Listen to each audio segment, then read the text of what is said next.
Hello friends, नमस्कार। आज हम ये राजस्थान बोर्ड में क्लास 10th में कंपलसरी इंग्लिश जो चलती है फर्स्ट फ्लाइट, उसका 10 नंबर का जो लेसन है, 10 नंबर का जो पाठ है, उसको अध्ययन करेंगे। ये पाठ द सरमन और एट बनारस, बनारस के उपदेश के नाम से ये आपका पाठ है। इसमें महात्मा बुद्ध से संबंधित है, ये बुद्ध के जीवन से। तो हम करते हैं इसको स्टार्ट।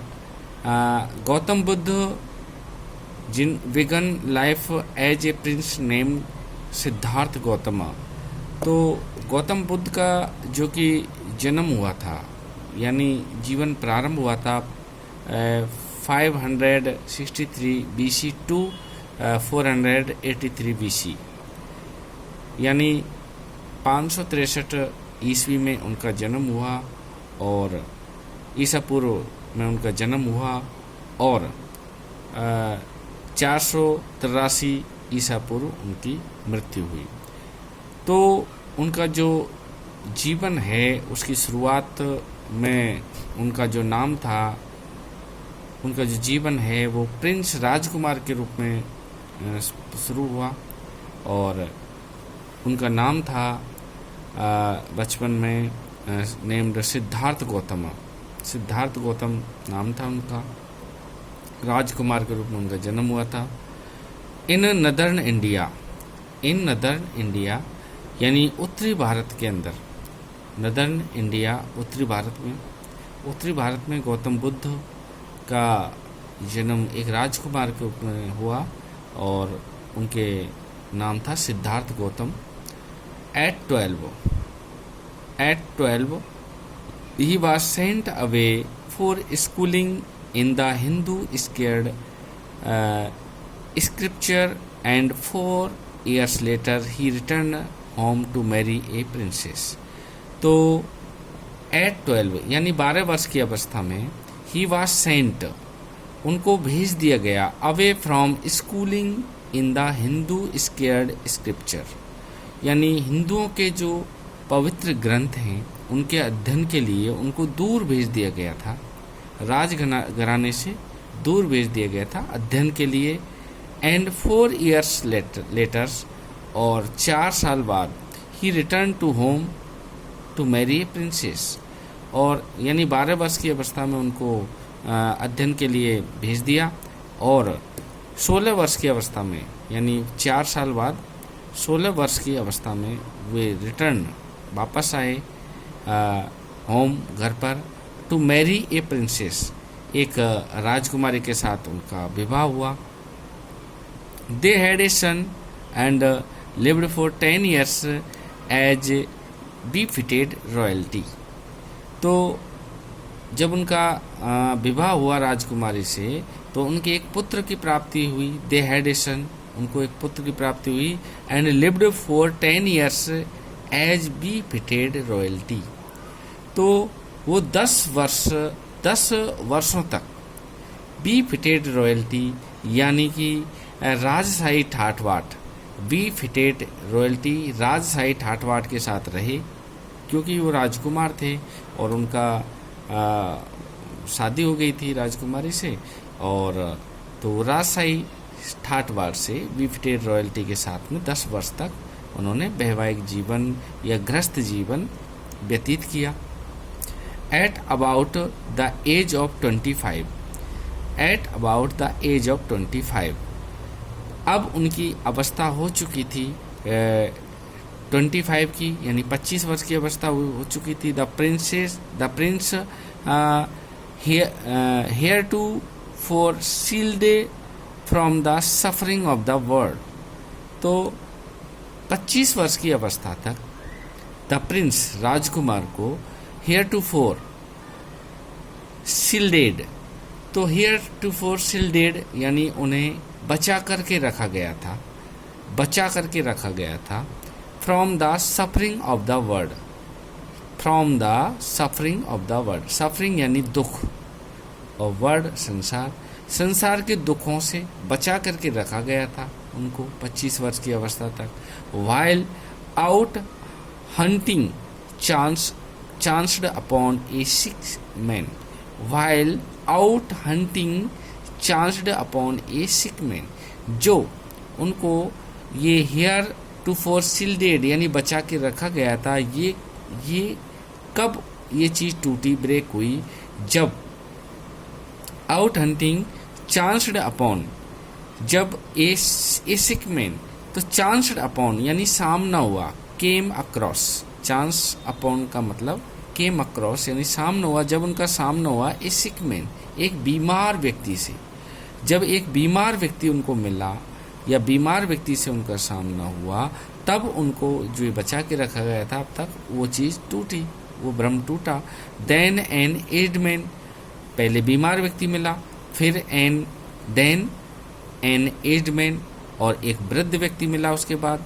देन ए फनरल प्रोसेशंस, और उसके बाद में एक फुनरल प्रोसेशंस का जो कार्यक्रम था।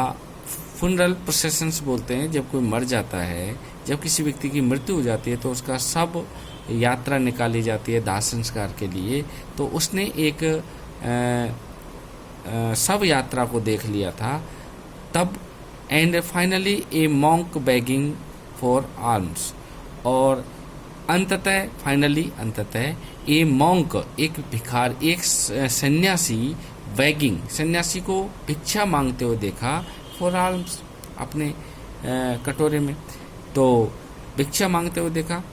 दीज, अपने जीवन यापन के लिए। These sites so moved him, ये जो दृश्य हैं, दीज साइट्स, ये जो दृश्य हैं, सो मूव्ड हिम, तो इन दृश्यों ने, कौन कौन से दृश्यों ने, एक बीमार व्यक्ति के दृश्य, बीमार व्यक्ति को देखकर, एक एज्ड मैन यानी एक वृद्ध व्यक्ति को देखकर, और एक जो सब यात्रा है उसको देख करके, ये जो दृश्य हैं, सो मूव्ड हिम, इन दृश्यों ने उसको हिला दिया। That he at once went out into the world to seek enlightenment, और that he at once went out into the world to seek enlightenment concerning the sorrow he had witnessed.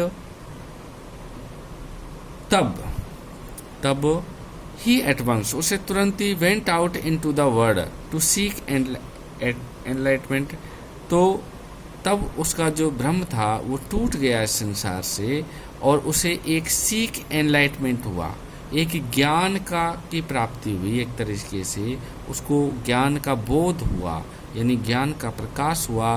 Concerning the sorrows, और इस से उसने दुख पर विजय प्राप्त करने की चाहा। ये जो दुख हैं, जैसे ये बीमारी, वृद्ध अवस्था, मृत्यु, ये सारे जो दुख आते हैं, इस पर उसने कंसर्निंग द सोरोज, दुख पर विजय प्राप्त करनी चाहिए।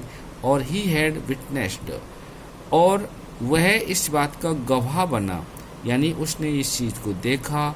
ही वेंडर्ड फॉर 7 ईयर्स, और वो ज्ञान की प्राप्ति में भटकता रहा। वेंडर्ड, भटकता रहा, फॉर 7 ईयर्स, 7 वर्षों तक वह भटकता रहा। एंड फाइनली, और अंततः, सैट डाउन अंडर ए पीपल ट्री, और अंततः वह एक पीपल के वृक्ष के नीचे बैठ गया। वेयर ही बोव टू स्टे, जहाँ पर कि पीपल के वृक्ष के नीचे, वेयर ही बोव टू स्टे, वहाँ पर उसने कसम खाई, एक तरीके से निश्चय किया। क्या निश्चय किया?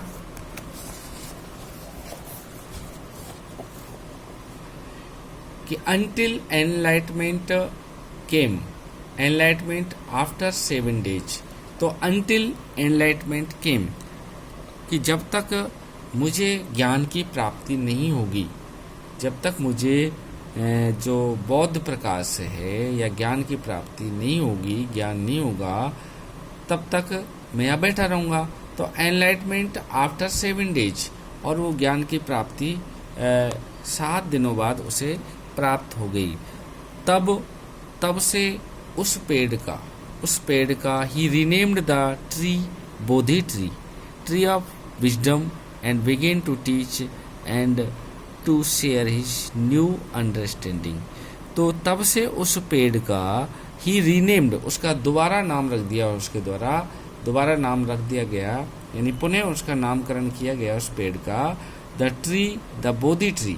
तो जो पीपल का पेड़ था उसको बोधि ट्री कहा जाने लगा। और ये जो ट्री ऑफ विजडम, या फिर उसे दूसरा नाम क्या मिला, ट्री ऑफ विजडम, यानी बुद्धिमत्ता का पौधा, बुद्धिमत्ता का पेड़। And began to teach and to share his new understanding. यहाँ से उन्होंने बिगन टू टीच, पढ़ाना शुरू किया, शिक्षाएं देना शुरू किया, and to share his new understanding. और जो उसे जो नई चीज़ें समझ में आई थी, जो उसे ज्ञान प्राप्ति हुई थी, वह वहाँ से उसने संदेश देना शुरू किया। At that point of began knows as the Buddha. और इसी कारण से अब जो गौतम, ये जो सिद्धार्थ हैं, उनका वो किस नाम से जाने लगे, बुद्ध के नाम से जाने लगे। द अवेकन्ड और एनलाइटमेंट। और बुद्ध का मतलब होता है अवेकन्ड और एनलाइटमेंट, यानी एनलाइटेंड। तो अवेकन्ड यानी एक जागरूक, और एनलाइटेंड प्रकाश में। तो जागरूक प्रकाश में इसका मतलब होता है बुद्ध का, और तब से उसको बुद्ध कहा जाने लगा। The Buddha preached his first sermon eight the city of Banaras. जो बुद्ध है, महात्मा बुद्ध है, प्रीच्ड हिज फर्स्ट sermon, तो महात्मा बुद्ध ने अपना प्रथम उपदेश दिया था। प्रीच्ड हिज फर्स्ट sermon, अपना प्रथम उपदेश दिया था at the city of Banaras, Banaras शहर में उन्होंने अपना प्रथम उपदेश दिया था। Most holy of the dipping place on the river Ganges. तो ये जो बनारस है वो बहुत ही पवित्र है, पवित्रता की जो, जहाँ पे जिस जगह पर डुबकियाँ लगाई जाती हैं, नहाया जाता है, अपने आप को नहा करके वहाँ पर पवित्र माना जाता है, ऑन द रिवर गंगाज। तो ये जो बनारस पवित्र शहर है, ये गंगा के किनारे पर बसा हुआ शहर है। That sermon has been preserve at is given here. तो ये जो उपदेश दिया था उसको अभी भी संरक्षित, प्रिजर्व, सुरक्षित रखना होता है इसका मतलब। तो that sermon has been preserve and is given here. तो इस उपदेश को अभी भी सुरक्षित रखा हुआ है। It reflects the Buddha wisdom about one inscrutable kind of suffering. यहाँ पर जो रिफ्लेक्ट्स हुआ, जो रिफ्लेक्ट्स द बुद्ध विजडम, तो बुद्धि, जो महात्मा बुद्ध है, उनकी जो बुद्धि के अंदर जो रिफ्लेक्ट्स हुआ, जो प्रकाश का, जो ज्ञान का उन्हें प्राप्ति हुई, about one incredible kind of suffering, तो वो एक तरीके से अबूझ प्रकार था, दुखों का एक अबूझ प्रकार था, जो कि उन्हें इस पर रिफ्लेक्ट मिला। Kisa Gotami had an only son, Kisa Gotami had a only son. अब उन्होंने किस तरीके के ज्ञान की प्राप्ति हुई, वो यहाँ पर आप ये जो पढ़ोगे, ये जो कहानी पढ़ोगे, तब इसमें समझ में आएगा कि किस्सा गौतमी नाम की एक महिला थी। किस्सा गौतमी हैड एन ओनली सन, उनके केवल एक पुत्र था, एंड ही डाइड, और वह मर गया। In her grief she carried the dead child to all her neighbours. तो इन हर ग्रीफ यानी दुख, जो उनका जो गंभीर दुख था, व्यथा थी, तो अपने पुत्र के मरने पर उसे बहुत दुख हुआ। और she carried the dead child, और वो अपने मरे हुए बच्चे को carried to all her neighbours, अपने सभी पड़ोसियों के सामने ले गई, पड़ोसियों के पास ले गई। आस्किंग देम, और उनसे पूछा फॉर द मेडिसिन, भाई कोई दवाई पूछी कि भाई मेरा बेटा जीवित हो जाए। एंड द पीपल सेड, और लोगों ने कहा she has lost her sense, कि इस महिला ने यानी वह अपनी बुद्धि, अपनी सूझ ये खो चुकी है। द बॉय इज डेड, बच्चा तो मर गया है। ऑल लेंथ, एट लेंथ और अंत में, एट लेंथ और अंत में किसा गौतमी मेट ए मैन वु रिप्लाई टू हर रिक्वेस्ट। अंत में किसा गौतमी एक व्यक्ति से मिली, वू रिप्लाई टू हर जिसने उसे जवाब दिया, हर रिक्वेस्ट उसके निवेदन का उसने उत्तर दिया। तो उसने रिक्वेस्ट की थी आई कैन नॉट, उसने कहा कि आई कैन नॉट गिव थी मेडिसिन फॉर द चाइल्ड। तो मैं आपके बच्चे को कोई दवाई नहीं दे सकता हूँ, but I know a physician who can, लेकिन मैं एक ऐसे चिकित्सक को जानता हूँ, मैं एक ऐसे फिजिशियन को जानता हूँ, या मैं एक ऐसे चिकित्सक को जानता हूँ, वो कैन, वह ऐसा कर सकता है। एंड द गर्ल सेड, और तब लड़की बोली, और लड़की बोली प्रे, मैं आपसे प्रे करती हूँ, मैं आपसे प्रार्थना करती हूँ। टेल मी, मुझे बताओ सर, श्रीमान जी मुझे बताओ, हु इज इट, वह कौन है। एंड द मैन रिप्लाइड, और व्यक्ति ने जवाब दिया, गो टू शाक्य मुनि द बुद्ध, आपको शाक्य मुनि बुद्ध के पास जाना चाहिए, आप शाक्य मुनि बुद्ध के पास जाओ। Kisa Gotami repaired to the Buddha and cried,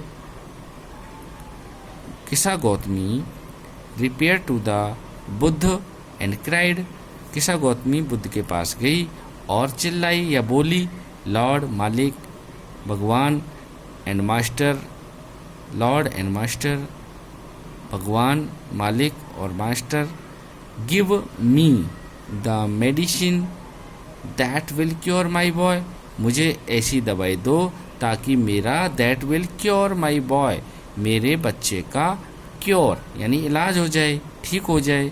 the Buddha answered, Buddha ने जवाब दिया, बुद्ध ने उत्तर दिया, I want a handful of mustard seed, मैं एक मुट्ठी भर, मुझे एक मुट्ठी भर मस्टर्ड सीड चाहिए, मुझे मुट्ठी भर सरसों के बीज चाहिए। And when the girl in her joy promised to procure it, तो ये सुनकर के उस लड़की ने, जो किस्सा जो महिला है या लड़की है, उसने ये हामी भर दी। उसे लगा कि एक मुट्ठी सरसों के बीज तो आसानी से उपलब्ध हो जाएंगे, इसलिए मैं बिल्कुल आपका ये ले आऊँगी, मैं आपका ये वादा पूरा करूँगी, प्रॉमिस टू प्रोक्यूर इट, मैं इसे पूरा करूँगी। द बुद्ध एडेड, लेकिन बुद्ध ने इसमें और जोड़ा, क्या जोड़ा, the mustard seed must be taken from a house where no one has lost its a child, husband, parent और फ्रेंड। आपको जो मस्टर्ड सीड हैं, जो सरसों के जो बीज हैं, वो लाने हैं, मस्ट बी टेकन, वो लाने हैं कहाँ से, फ्रॉम ए हाउस, ऐसे घर से, where no one has lost a child, जहाँ पर किसी ने भी अपना बच्चा नहीं खोया हो, किस हस्बैंड नहीं खोया हो, पति नहीं खोया हो, माता पिता नहीं खोए हो, या फिर फ्रेंड नहीं खोया हो, मतलब जहाँ जिस घर में किसी बच्चे की, किसी पति की, किसी माता पिता की, किन्हीं दोस्तों की मृत्यु नहीं हुई हो, ऐसे घर से मुझे बीज ला के दो। Poor Kisa Gotami now went from house to house, बेचारी, पुअर किस्सा गौतमी, पुअर यानी बेचारी, Kisa Gotami now went from house to house, अब ये सुन करके घर घर गई, हाउस टू हाउस, घर घर गई। And the people pitied her and said, here is mustard seed, take it, ये सरसों के बीज हैं, इनको ले लीजिए। लोगों ने उससे कहा, वो घर घर गई, घर घर उन्होंने मांगे लोगों से जाके ऐसा कि भाई सरसों का बीज चाहिए, ऐसा जहाँ पे कोई मृत्यु नहीं हुई हो। लेकिन जो लोगों ने कहा हियर इज मस्टर्ड सीड, ये सरसों के दाने हैं, सरसों के बीज हैं, आप इनको ले सकते हो, टेक इट।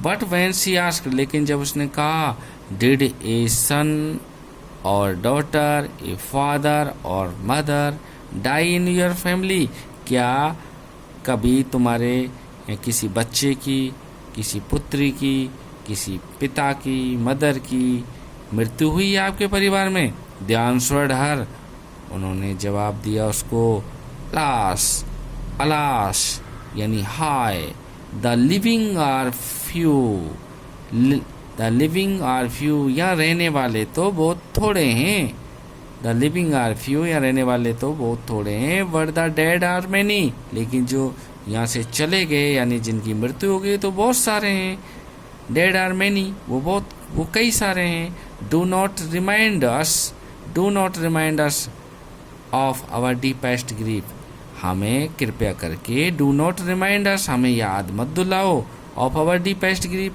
उस हमारे जो गहरा जो दुख है, हमारे जो अपने छोड़ के हमें चले गए, जिनकी मृत्यु हो गई, अब हमें उनकी मृत्यु को याद मत दिलाओ। And there was no house but some beloved one had died in it, यहाँ पर कोई भी ऐसा घर नहीं मिलेगा। And there was no house, यहाँ पर ऐसा कोई भी घर नहीं है, but some beloved one had died in it, जहाँ पर भी किसी ने भी अपना beloved प्रिय, one had died in it, जो यहाँ पर अपना प्रिय नहीं खोया हो या जिनका प्रिय वहाँ पर कभी नहीं मरा हो, ऐसा कोई भी घर नहीं है।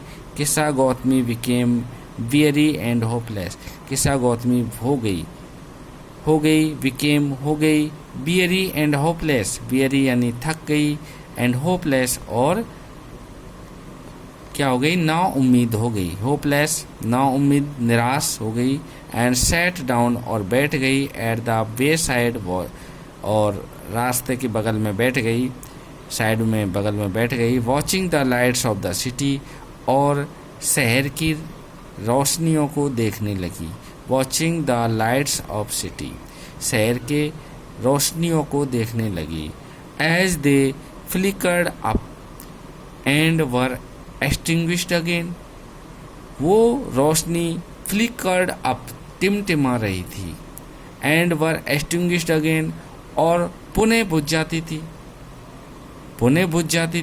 फिर जल जाती थी, यानी इस तरीके से फ्लिकर्ड हो रही थी, जल रही थी, बुझ रही थी, जल रही थी, बुझ रही थी। एट लास्ट, और अंत में, the darkness of the night